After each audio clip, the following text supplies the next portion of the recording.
नमस्कार, HNN news देख रहे हैं आप और मैं हूं आपके साथ सीमा चौधरी। खबरों की ओर कर लेते हैं रुख। इस वक्त की बड़ी खबर सामने आ रही है जहां लोकसभा की कार्यवाही स्थगित कर दी गई है। दोपहर 2 बजे तक के लिए कार्यवाही स्थगित कर दी गई। विपक्ष के भारी हंगामे के बाद कार्यवाही स्थगित की गई। इस वक्त की बड़ी जानकारी। लोकसभा की कार्यवाही देखिए पहले 12 बजे तक के लिए स्थगित और अब 2 बजे तक के लिए स्थगित कर दी गई है। इस वक्त की ये बड़ी जानकारी। लोकसभा की कार्यवाही स्थगित की गई है। स्थगित के पीछे की वजह है कि विपक्ष के द्वारा लगातार जोरदार हंगामा जो है किया जा रहा है। कई सारी मांगे विपक्ष के द्वारा की जा रही है, लेकिन सबसे अहम मांग जो इस वक्त विपक्ष के द्वारा की जा रही है वो है एसआईआर के मुद्दे पर चर्चा को लेकर के, बातचीत को लेकर के। और इसको लेकर के विपक्ष लगातार हंगामे कर रहा है और इसको लेकर के और इसी कारणवश 2 बजे तक के लिए कार्यवाही स्थगित की गई है। तो ये बड़ी जानकारी। विपक्ष के भारी हंगामे के बीच में कार्यवाही स्थगित कर दी गई। इससे पहले विपक्ष के द्वारा जो है हमने तस्वीरें देखी किस प्रकार से प्रदर्शन किया जा रहा था और इस सब के बाद कार्यवाही अब स्थगित। पहले 12 बजे तक के लिए और अब 2 बजे तक के लिए कार्यवाही स्थगित की गई है। तो लोकसभा की कार्यवाही स्थगित कर दी गई है। ये बड़ी जानकारी आपको दे दें। लोकसभा की कार्यवाही स्थगित की गई। दोपहर 2 बजे तक के लिए कार्यवाही स्थगित की गई है। विपक्ष के भारी हंगामे के बाद स्थगित।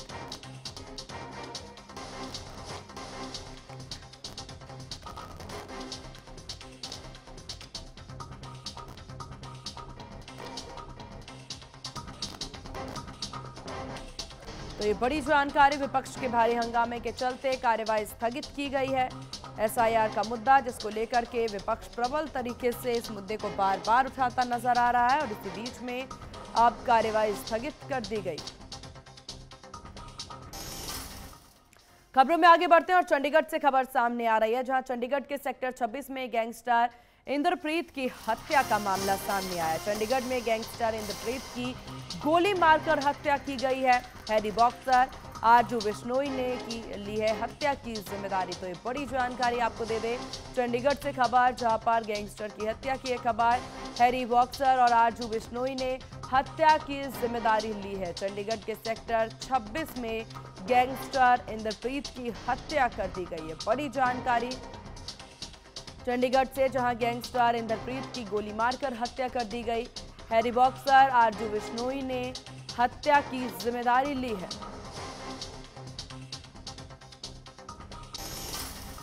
दिल्ली ब्लास्ट मामले से जुड़ी हुई इस वक्त की बड़ी जानकारी आपको दे दें जहां आतंकी दानिश के फोन में उगले कई राज। दानिश की डिलीट हिस्ट्री से अहम सबूत मिले हैं। दानिश के फोन से मिली दर्जनों ड्रोन की फोटोज। आतंकी के फोन से हमास पैटर्न भी मिला है और उसकी ड्रोन की तस्वीरें देखने को मिली हैं। पूछताछ में आतंकी दानिश ने ड्रोन हमले के कई राज भी खोले हैं। तकरीबन 25 किलोमीटर की दूर तक का दूरी जो है ये ड्रोन तय करने वाला है। ड्रोन इसी तरह के ड्रोन बनाने की पूरी चाहत इनके द्वारा। वहीं आपको बता दें फोन से ड्रोन के अलावा रॉकेट लॉन्चर की भी तस्वीरें मिली हैं। ऐप में कुछ विदेशी नंबर भी जांच की गई है और एजेंसियों को कई सारी चीजें जो है हाथ लगी है। तो ये बड़ी जानकारी आपको दे दें। आतंकी दानिश उससे पूछताछ में तमाम चीजें बरामद। रांची के चार्टर्ड अकाउंटेंट और संदिग्ध हवाला ऑपरेटर नरेश कुमार केजरीवाल के रांची, मुंबई और सूरत स्थित ठिकानों पर फेमा की धारा 37 के तहत तलाशी ली जा रही है। आयकर विभाग की जांच में खुलासा हुआ है कि ऑपरेटर नरेश कुमार केजरीवाल संयुक्त अरब अमीरात, नाइजीरिया और अमेरिका में अघोषित विदेशी शेल कंपनियों को नियंत्रित कर रहे थे। इन कंपनियों में 900 करोड़ रुपए से अधिक जमा थे और लगभग 1500 करोड़ रुपए फर्जी टेलीग्राफ ट्रांसफर के जरिए भारत लाए गए। तलाशी में डिजिटल और दस्तावेजी सबूत मिले हैं ताकि आपको बता दें कि अवैध फंड लेयरिंग के सभी सबूत जुटाए जा सके। तो ये बड़ी जानकारी झारखंड से सामने आ रही है जहां आपको बता दें टीम के हाथ कई सारे सबूत लगे हैं। ऑपरेटर नरेश कुमार केजरीवाल की तलाशी अभी भी जारी है। ईडी ने केजरीवाल के ठिकानों पर छापेमार कार्रवाई की। रायपुर में होटल संचालक के साथ हुई लूट और मारपीट का मामला पुलिस ने सुलझा लिया है। बता दें कि 5 अक्टूबर को जब 3 अज्ञात बदमाशों ने सिगरेट मांगने के बहाने होटल बंद कर घर लौट रहे प्रार्थी से विवाद किया, लोहे की चापड़ से हमला कर उसे घायल कर दिया। उसके बाद आरोपियों ने मोबाइल, नगद, एटीएम, आधार कार्ड लूट लिए, जिसके बाद सीसीटीवी के आधार पर पुलिस ने आरोपी को गिरफ्तार किया है, जबकि तीसरा आरोपी पहले से ही जेल में है।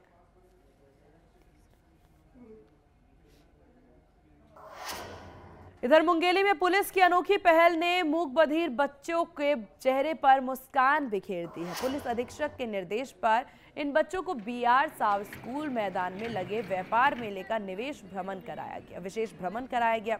बच्चों ने रेलगाड़ी, झूले, घोड़ा झूला भरपूर आनंद लिया। चाट पकौड़े खाए और खिलौने चुनने तक का भी पल जो है वो बच्चों के लिए यादगार बना।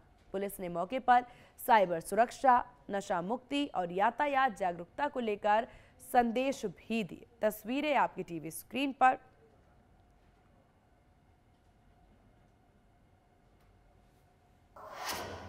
बदायूं के बनकोटा गांव के पास एक रोडवेज बस ने बाइक को टक्कर मार दी, जिसमें बाइक सवार युवक की मौके पर दर्दनाक मौत हो गई। हादसे में चौंकाने वाली बात यह रही कि युवक की मां उसी बस में सवार थी, जिससे उसके बेटे की जान चली गई। बस चालक मौके से फरार हो गया। पुलिस ने मामले की जांच शुरू कर दी।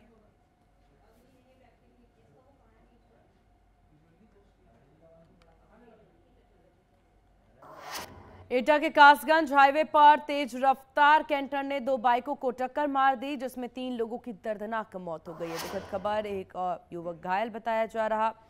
सूचना मिलते ही पुलिस मौके पर पहुंची। घायलों को एम्बुलेंस के जरिए मेडिकल कॉलेज में भर्ती कराया गया। एडिशनल एसपी और सीओ सदर ने मौके का मुआयना किया। थाना क्षेत्र में जी कासगंज एटा हाईवे पे एक ट्रक से बाइक सवारों का एक्सीडेंट हुआ था जी, जिसमें 3 लोगों की डेथ हो गई है और एक व्यक्ति घायल है, वो उपचाराधीन है, उसकी स्थिति ठीक है जी। इसमें ट्रक को पकड़ लिया गया है, इसमें आवश्यक विधिक कार्रवाई की जा रही है। सर, इसमें क्या 2 बाइक? हाँ, अभी प्राथमिक जानकारी में आया है कि वहाँ पे घटनास्थल पे 2 बाइक थी और उनसे ट्रक का टक्कर हुआ है। बिहार विधानसभा के अध्यक्ष बने प्रेम कुमार का निर्विरोध अध्यक्ष पद पर चुनाव हुआ है। बड़ी जानकारी आपको दे दे, 2वीं बार जीत करके सदन पहुंचे हैं प्रेम कुमार। इस वक्त की बड़ी जानकारी बिहार विधानसभा से, जहां प्रेम कुमार निर्विरोध चुने गए अध्यक्ष। बिहार विधानसभा के अध्यक्ष बने प्रेम कुमार का निर्विरोध अध्यक्ष चुना गया।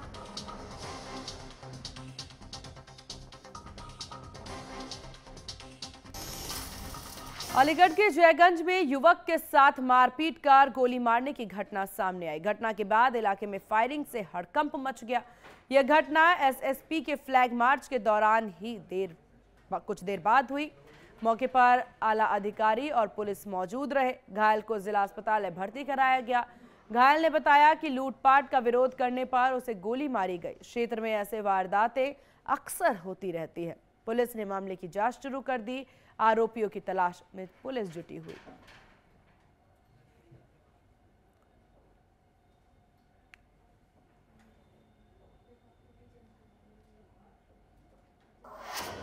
और चलिए खबरों में आगे बढ़ते हैं, जहां बर्खास्त सिपाही आलोक सिंह एसटीएफ गिरफ्तार। कप सिरप तस्करी मामले में हुई है गिरफ्तारी। है बड़ी जानकारी आपको दे दें, कोर्ट में सरेंडर करने वाला था एसटीएफ का बर्खास्त सिपाही। कोर्ट में डाल रखी थी सरेंडर एप्लीकेशन, तो ये बड़ी जानकारी सामने आ रही।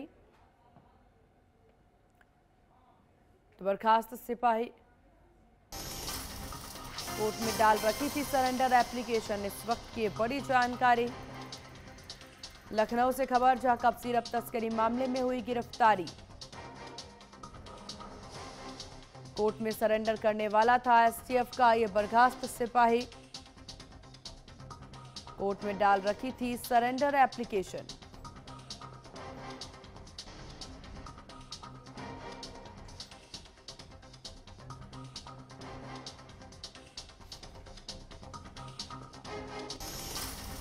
और चलिए यहाँ रुकते एक बहुत छोटे से ब्रेक के लिए। ब्रेक के बाद फिर होंगे हाजिर।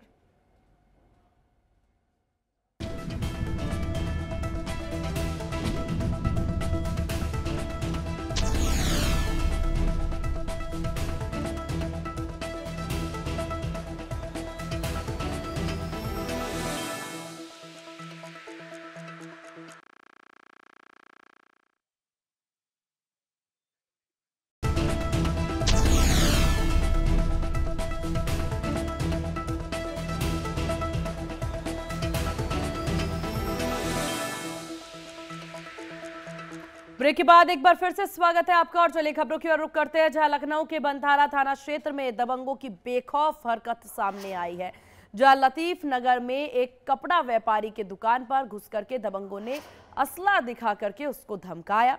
घटना का वीडियो सोशल मीडिया पर वायरल हो रहा है, जिसमें दबंगों की खुली दबंगई साफ तौर से देखी जा सकती है। आप भी देखिए अपने टीवी स्क्रीन पर। फिलहाल पुलिस पूरे मामले की जांच में जुटी हुई है। आरोपियों की पहचान करके कानूनी कार्रवाई की तैयारी कर रही है। ये घटना क्षेत्र में सुरक्षा व्यवस्था पर सवाल जरूर खड़े कर रही।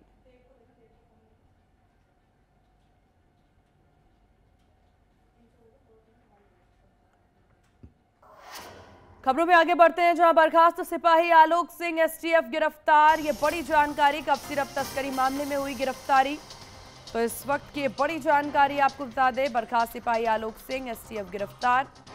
कब सिरप तस्करी मामले में ये गिरफ्तारी हुई है। कोर्ट में सरेंडर करने वाला था एसटीएफ का बर्खास्त सिपाही। कोर्ट में डाल रखी थी सरेंडर एप्लीकेशन। तो ये बड़ी जानकारी आपको दे दें, कोर्ट में सरेंडर एप्लीकेशन डाल रखी थी। बर्खास्त सिपाही आलोक सिंह एसटीएफ गिरफ्तार।